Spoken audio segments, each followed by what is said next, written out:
Chardonnay right here too.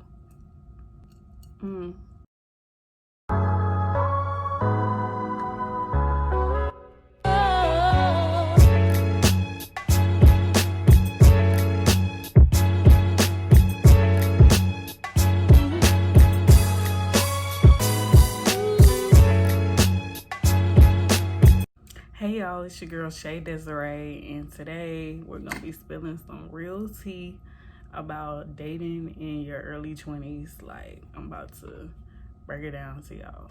So I'm gonna go over like 11 points about things to look for when you're dating in your early 20s, because this stuff's serious.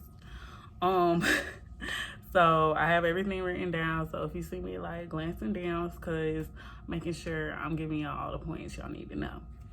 All right, my first point is age does not equate with maturity, and things like this you just learn through experience. In my early 20s, I've dated or I was talking to some older dudes, like mid to late 20s, and when I tell you, it was no.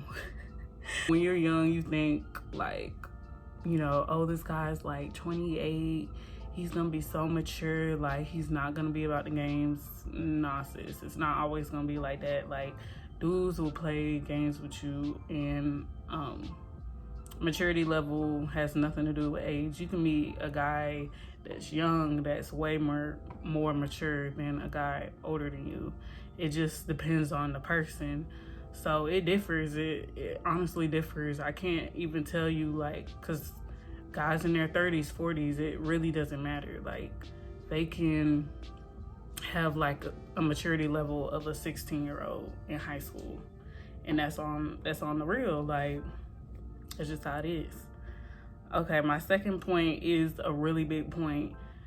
Please do not ignore your intuition. Like, acknowledge those red flags.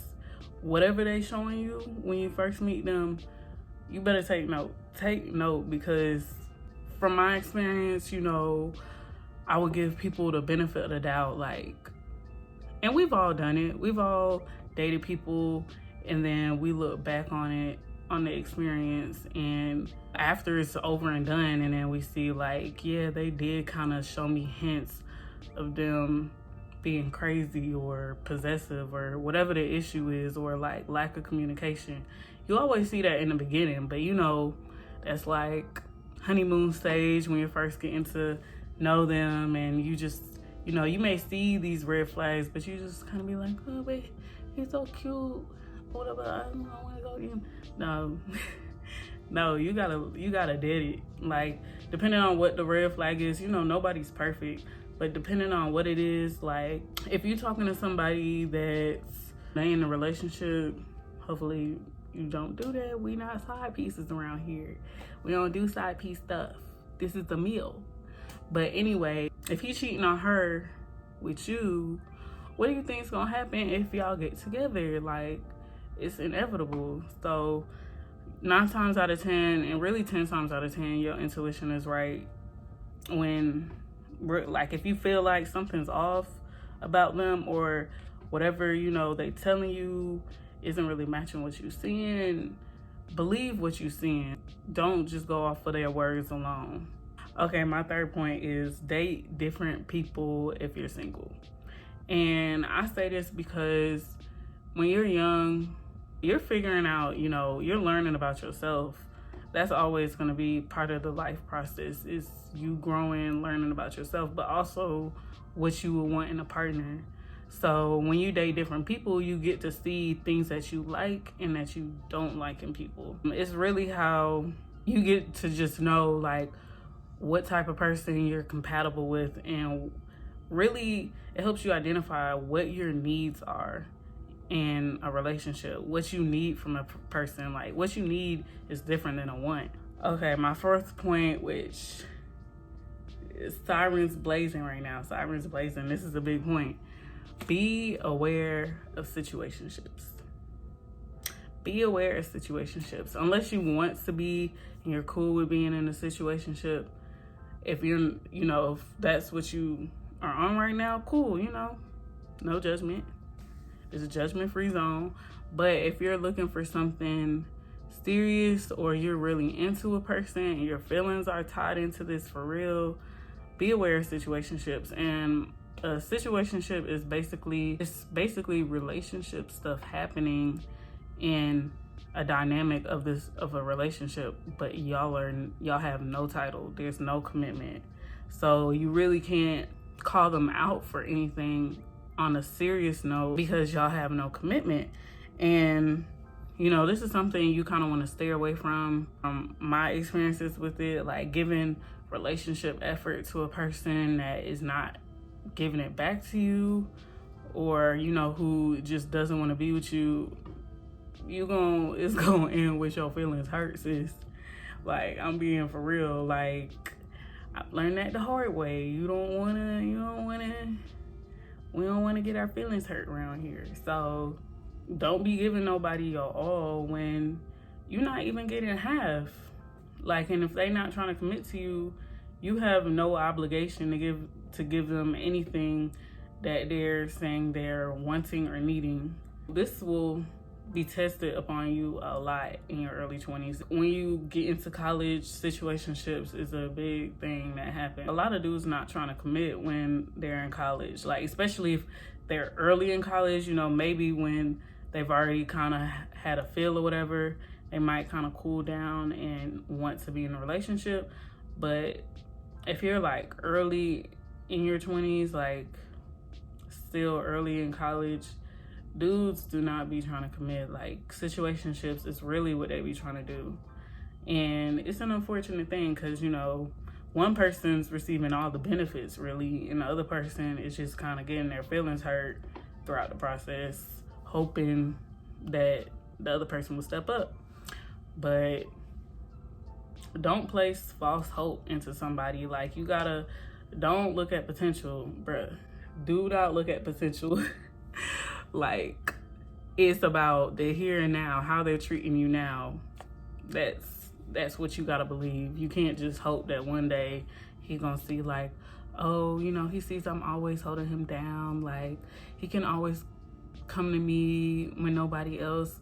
Like, people take that for granted. And just because you're doing all these things doesn't mean that a person is gonna give you what you're asking for.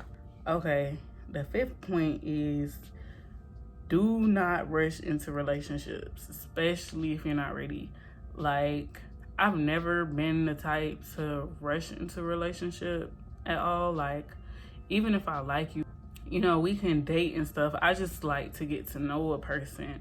Because people, they kind of take commitment so lightly. Boyfriend, girlfriend stage it's not nothing big. It's like starting level, but still, like, if I'm over here locking myself down and shutting everybody else out, I want to make sure that I'm giving my time and my attention to the right person. So if you're not ready, don't let anybody rush you into a relationship. Story time.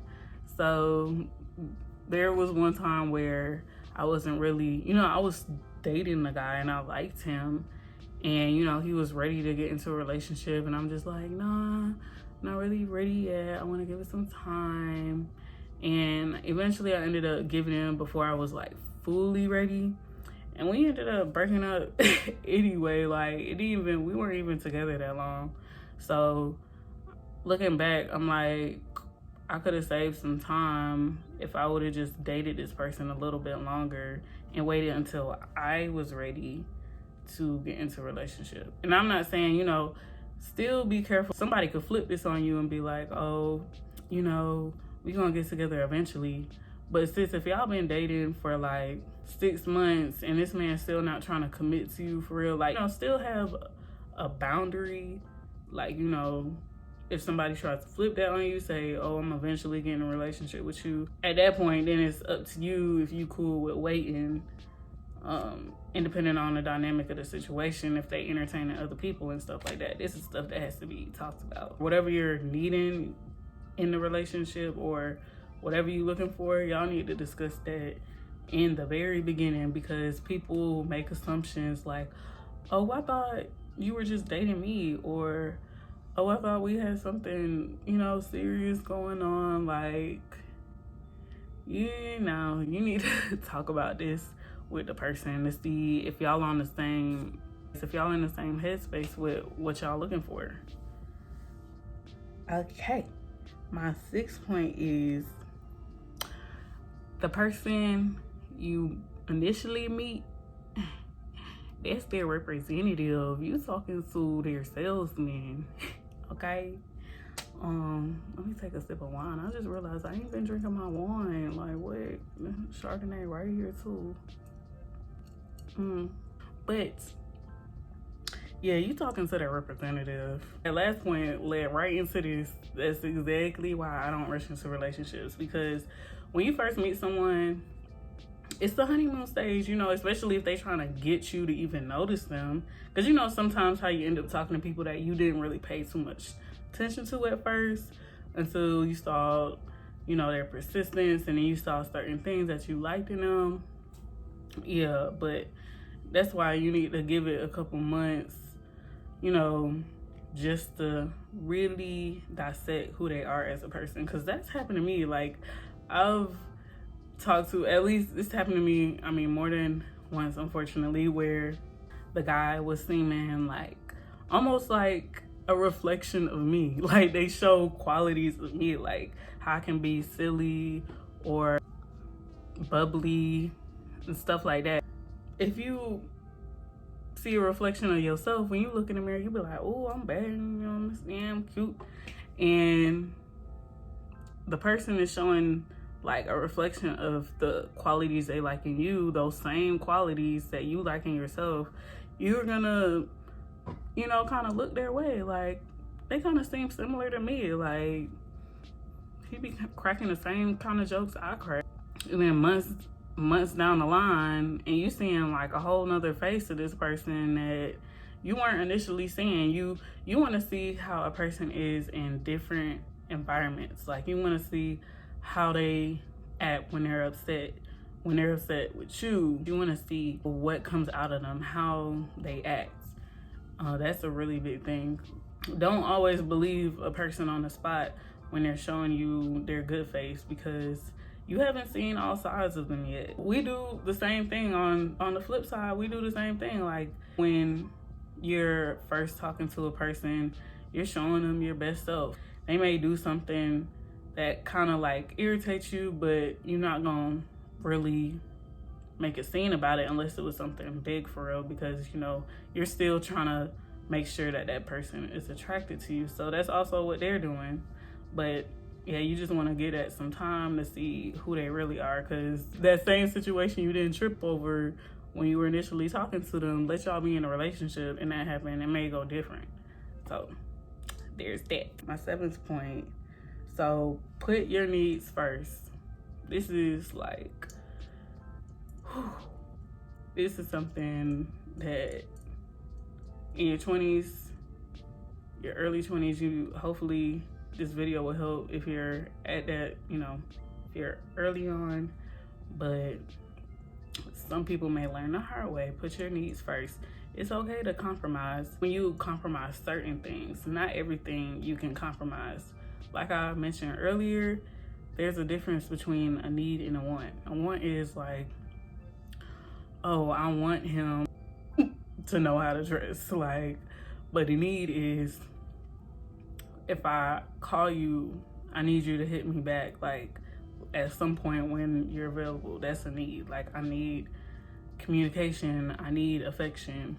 You know, you're the one that will be able to determine what your needs are, but your needs, there's no compromise in that. That's what, because in the end, you're gonna be the one suffering if those are your needs and they're not being fulfilled. It's better to be single, happy and content than with someone and miserable. And this leads me to my next point, which is keep your boundaries.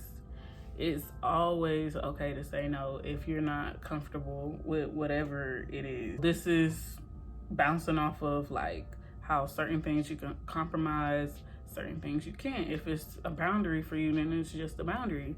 And if they don't respect that, then they don't respect you.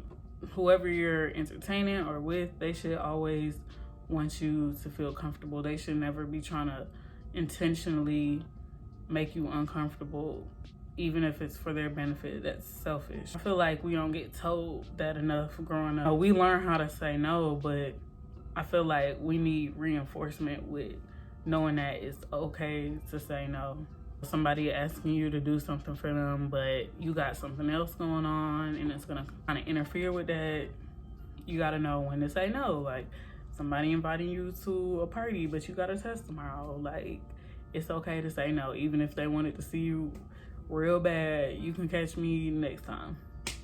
It's gonna they gonna want to see you even more. So my ninth point, which I feel like all of these points are important, I keep saying that, but my ninth point is date someone who has similar goals and desires of you. It can be a tiebreaker, you know, if say you're in school, and you know, school isn't for everyone, but say you're in school, you're working on your goals and you're talking to somebody, because you know, I went to Georgia State, so people that are familiar with Georgia State, you already know how that goes. Outside the Commons, like, there will be people right there that don't even go to the school or not even in school at all, just chilling right there, trying to spit game. If you're gonna entertain someone, you know, like I said, if they're not in college, you just want to make sure that they have some type of goal going on, if you know that's what you got going on, because at some point it's gonna be a divide. Like, I'm working towards something, you're not working toward anything, and don't let worse come to worse and you get kind of serious with this person, or you get pregnant and they don't have anything showing for themselves. And plus, it's always fun when you have somebody, when you're with somebody that's like-minded, that pushes you to be better. You ever just talk to somebody that's talking about their goals and it like inspires you, when y'all can just have conversations about what just stimulates your passion, you know, what stimulates your spirit, your mind. Like, that is just fun. So if you like to travel, be with somebody that likes to travel, because I know I like to travel. If I'm trying to go on a trip with Bae, whoever that may be, if I'm trying to go on a trip with Bae, like, Bae needs to want to go too. He can't be like, oh, you know, you trying to go to Cali? Like, what? No. So be with somebody that's like-minded, because they don't have to be, everything doesn't have to be similar, but they have to have goals. They have to be driven, have, you know, similar desires as you. It will make the relationship go further. Okay, my 10th point, and this is a big thing. This is a big thing. So be cautious of how a dude treats his mother or other women, period. That's a really big thing. If you see a dude disrespecting his mom or just talk about her in a really disrespectful way, you cannot trust him. You cannot trust him. I'm telling you. If he can treat the woman that gave him life any type of way, how you think he gonna treat you? This was the first woman ever in his life. Like, if he don't treat her right, he not gonna treat you right. Because you'll come across certain men, you'll start to see this in your 20s, like certain men that don't, it's like they only respect or treat women with respect that they find attractive. So yeah, which is like, what? Whoever you're entertaining, if they treat other women badly, then you might want to keep an eye on that. Unless she like crazy for real, or try to kill him. Like, he shouldn't be, you know, treating his sister or just women in general any type of way. You might think, oh, but he's always sweet to me, like he would never treat me like that. Sis, wait till he get mad. Like, he's gonna switch up on you. Wait till his honeymoon feelings go away. His true colors are gonna show. So that's just something you want to peep from the beginning, because you don't want to end up getting involved with somebody that is just gonna talk to you, call you outside your name. Like, we don't do that around here. Okay, my last point is if they have kids that they don't take care of, they only care about themselves. In your early 20s, a lot of people, you know, they start having kids, or, you know, you're also talking to older people in their 20s that may have kids. So, you know, even if you're one without kids, like, you may entertain or talk to someone or date someone that has kids. But if you're talking to someone that does have kids and you notice that they don't take care of their kids, like, it's a dead end. Because yeah, he's showing interest in you, all this, you may say blase, but he only cares about himself at the end of the day. You'll come across dudes that kind of just flinging their seed, I know that sounds weird, but just spreading their seed like everywhere, and the moment you get pregnant, they just kind of dip. That would be like an immediate deal breaker. Like, if I came across a dude, because I've talked to guys that had kids, but all of them cared for their children. Because no, if you don't care for your kids, you only care about yourself. You can't care about me. And I know I would be no different if I were to have kids with you. Your kids with me would be no different than the kids you have with another woman. Those are all the things that you should keep tabs on of dating in your 20s. It's fun. Dating in your 20s is fun, but I'm telling you, like, I just spilled some tea that I learned along the way. I hope it was helpful. You know, if you have any questions or comments, comment down below. And I'll see y'all in the next video. Bye.